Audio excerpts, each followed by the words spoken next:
Ram Ram ji and very good morning to all. और चाय हमारी तैयार है, लेकिन आज एक गड़बड़ हो गई है। हम चाय के साथ क्या खाएं क्या पिए वो कुछ है नहीं, इसलिए हम लेने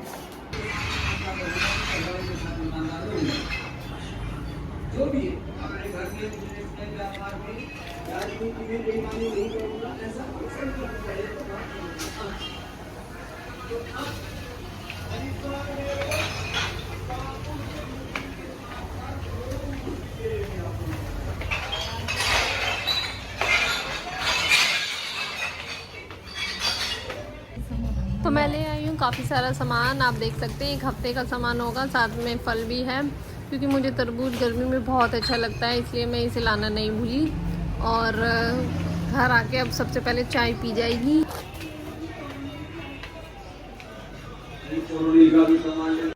और फिलहाल मेरा सारा काम ख़त्म हो गया है, लेकिन इन सारे काम के बाद सबसे ज़रूरी काम मुझे याद आया है कि कपड़े जो प्रेस हो गए थे उन्हें हैंगर में भी रखना है। ये अलमारी साफ़ करना और अलमारी को ठीक से रखना दुनिया का सबसे बड़ा काम है। पता नहीं कौन लोगों ने ये काम बनाया है। पहले ठीक था, 2-4 कपड़े होते थे, अपने रख दिए, उन्हें धो पहनो, काम ख़त्म। अब इतने सारे कपड़े और इतनी सरदर्द होता है ना। लेकिन हम तो औरतें हैं, हम तो और ख़रीदेंगे, हम सुधरेंगे थोड़ी।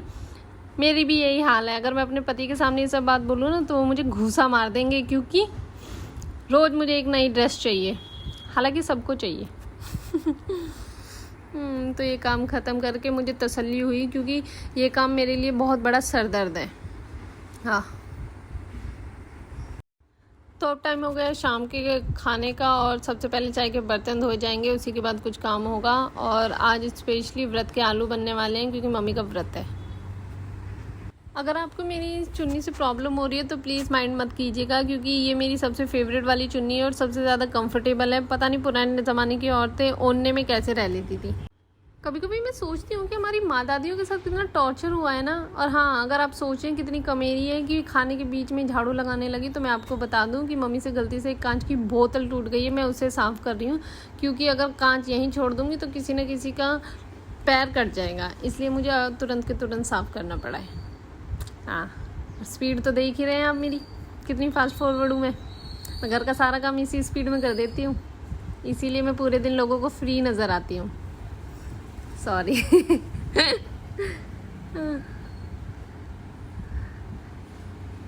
तो सफाई कंप्लीट हो चुकी है और मैं जल्दी से वापस अपने काम पे वापस आऊँगी। और हाँ, अभी अभी हमारे घर में कोई मेहमान भी आया है, तो मुझे उनके लिए भी चाय पानी बनाना है। और अगर आप सोच रहे हैं कि मैं पानी देने खुद क्यों नहीं गई, तो इसलिए नहीं गई क्योंकि हॉल में पापा बैठे हैं और उनके साथ कोई आदमी है जो अभी अभी बाहर से आए हैं, तो मैं स्पेशली बाहर से ही पानी देकर इन्हें वापस आ गई। हाय गर्मी।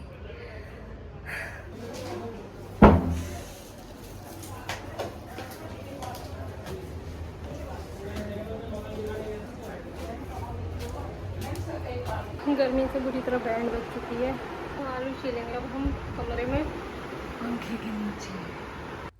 हमारी किचन तो चारों तरफ से खुली हुई है, आप देख सकते हैं। इसके दो तरफ खिड़कियां हैं और 2 तरफ बड़े बड़े दरवाजे हैं। फिर भी मुझे इसमें इतनी गर्मी लग रही है, पता नहीं लोग कैसे मैनेज कर लेते हैं। और गर्मी ने तो हद कर रखी है, पता नहीं भगवान को क्या सूझ रही है। या तो मौसम इतना ठंडा कर देता है कि गर्म पानी से नहाना पड़ता है, या फिर मौसम इतना गर्म कर देता है कि ठंडा पानी भी कुछ नहीं कर पाता, इंसान को सुकून नहीं दे पाता। चल क्या रहा है पता नहीं। एक तो कोरोना से परेशान है, ऊपर से भगवान भी मज़े लेने के मूड में है। हालत बहुत ज़्यादा टाइट हो रही है। खाना जल्दी से बने और मैं भी जाके पंखे के नीचे बैठूं, सांस में सांस आएगी। पता नहीं क्या हो रहा है आजकल मौसम को। हाँ, और ऊपर से गैस के सामने खड़े होना यार, हेड्स ऑफ। कुछ आदमी वो ना डायलॉग चिपकाते हैं, उन आदमियों को बोलना चाहिए कि 2 मिनट गैस के सामने खड़े तो हो जाओ, तब पता चलेगा कि कैसा लगता है ऐसी गर्मी में गैस के सामने खड़े होना। काश मेरा काम सच्ची में इसी स्पीड में ख़त्म हो जाता। पर चलो कोई नहीं, जो काम है वो तो ख़त्म करना ही है, और बनाएंगे नहीं तो खाएंगे क्या।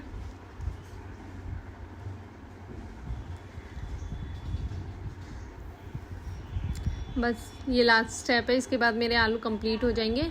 और क्योंकि मैंने बॉईल इन्हें पहले ही कर रखा था, तो ये बहुत जल्दी बन जाने वाले हैं। और बस इसके बाद सिर्फ रोटियां बनानी हैं और काम ख़त्म। तो बस आलू तैयार हो गए। अब मैं थोड़ी देर में गैस बंद कर दूँगी और हाँ, सबसे पहले इनका भोग लगेगा, उसके बाद कोई और खाएगा। ओह सॉरी, मैं लास्ट चीज़ तो भूल ही गई, पुदीना। हाँ, इसके बिना हमारी कोई सब्ज़ी कंप्लीट नहीं होती।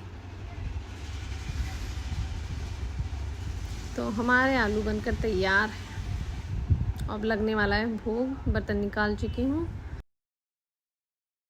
तो बैठे बिठाए घर वालों की डिमांड आ गई केसर पिस्ता कुल्फ़ी की, और इसके शेफ़ है मेरी छोटी वाली ननंद। मैं तो सिर्फ कैमरामैन हूँ, सब कुछ उसी ने किया है इसमें, तो मैं सिर्फ कैमरा पकड़ के उसकी हेल्प कर रही हूँ, या एक्चुअली मैं अपनी हेल्प कर रही हूँ, और जो भी वो जिस तरह बना रही है मैं आपको दिखाती रहती हूँ। तो सबसे पहले उसने आधी किलो दूध लिया है और उसको बॉईल किया है अच्छे से, और जब वो गाढ़ा होने लगा है तो उसमें पहले की फ्रेश मलाई जो दूध के ऊपर से इसने उतारी है वो आपने अभी देख लिया है। अब ये दूध गाढ़ा होता चला गया है, आपको इसे तेज़ फ्लेम पे ही गाढ़े करते रहना है, क्योंकि ये रबड़ी बनने वाली है, तो ये आपको ध्यान रखना है।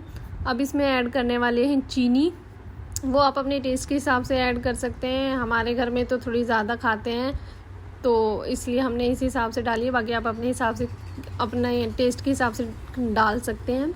और इसका कलर कितना अच्छा आने लगा है। यहाँ हमने तैयार कर रखी है इलायची पाउडर, केसर, और ये दूध में डाला हुआ है, और है केसर पिस्ता, और बादाम भी हैं थोड़े से। ये केसर दूध हमने इसमें डाल दिया है अच्छे से। देख लो कितना अच्छा कलर आ गया है, केसर ने अपना काम कर दिया है। केसर ने इसको अच्छा सा रबड़ी वाला जो कलर होता है वो दे दिया है। अब जा रहे हैं इसमें पिस्ता, थोड़े बहुत बादाम हैं, थोड़े ही डाले हैं, बाकी बाद में गार्निशिंग और उसके लिए रखे हुए हैं हमने कि बाद में ऊपर से डाले जाएंगे। आप देख सकते हैं इसका कलर कितना अच्छा आ रहा है, टेक्सचर भी बहुत अच्छा है। धीरे धीरे ये और गाढ़ा होता चला जाएगा, तो आप इसे थोड़ा और बॉईल कर लें। जो देखने में इतना अच्छा है, खाने में कितना अच्छा होगा। इसकी सबसे बेकार बात पता है क्या है? आप इसे अभी नहीं खा सकते। आप इसे अभी खाओगे तो सिर्फ ये रबड़ी की तरह लगेगा, रबड़ी कुल्फ़ी का काम नहीं करेगा। तो इसे आपको ओवरनाइट या कम से कम 6 से 8 घंटे फ्रिज में रखना पड़ेगा, क्योंकि ये बन रही है रात को, तो हम इसे पूरी रात फ्रिज में रखेंगे और सुबह जाके इसका टेस्ट करेंगे कि कैसी बनी है कैसी नहीं। दिखने में तो बहुत सुंदर और बहुत अच्छी लग रही है, बहुत टेस्टी लग रही है, पर खाने का तो बाद में ही पता चलेगा। तो उसका रिव्यू मैं शायद आपको अगली वीडियो में दूंगी, लेकिन हाँ कैसी दिख रही है ये मैं आपको अभी बता सकती हूँ। तो अब इसको सर्व करते हैं। सर्व के लिए हमने ये लिए हुए हैं, आपके घर कुछ भी हो आप उसमें सर्व कर सकते हैं। आप ही को तो खानी है, किसी और को थोड़ी खानी है। देखने में तो कितनी सुंदर है, और इनमें डालने के बाद और भी ज़्यादा सुंदर लगने वाली है।